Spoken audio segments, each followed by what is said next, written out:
Salut web chasseur-cueilleur, si tu fais pas encore partie du club, je t'invite à regarder dans la description. Je t'ai mis un lien pour me rejoindre sur mon Discord. Si tu le souhaites, on y parle d'émancipation, du monde d'aujourd'hui et ton boulot de demain. Et dans cette vidéo, plus précisément, j'aimerais te rappeler qu'on vit dans un pays formidable qui nous encourage à nous former toute notre vie.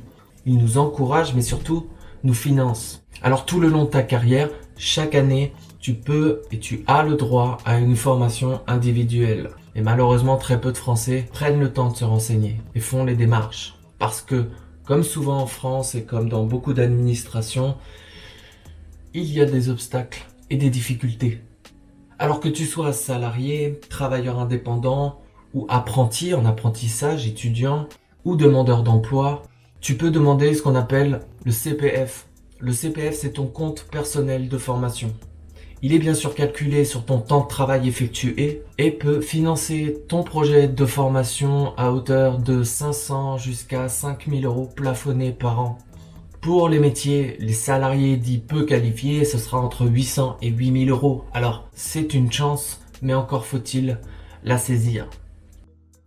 En fait, comment ça se passe? C'est l'État, les entreprises et tous les actifs qui cotisent et participent à l'OPCA. L'OPCA, c'est l'organisme qui récolte ces fonds dédiés à la formation individuelle.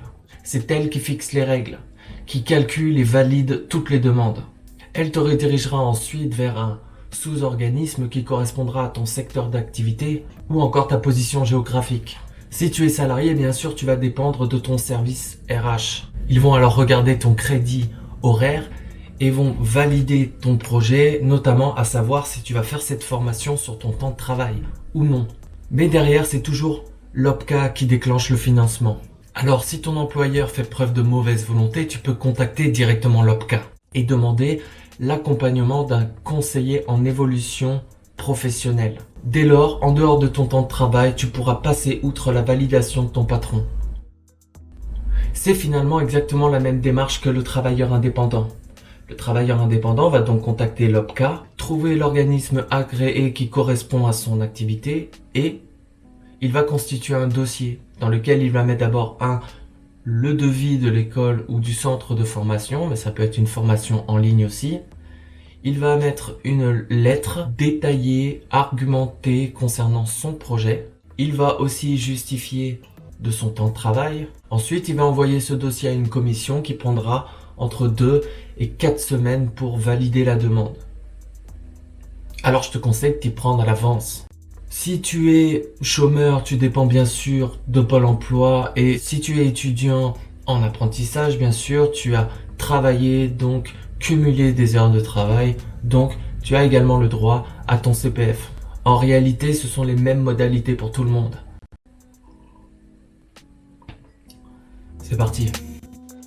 Donc ce qu'il faut retenir dans un premier temps, c'est que vous allez avoir besoin de votre code NAF ou APE, que vous allez l'obtenir sur le site de l'URSSAF dans les documents et ça s'appelle attestation de cotisation à la formation professionnelle.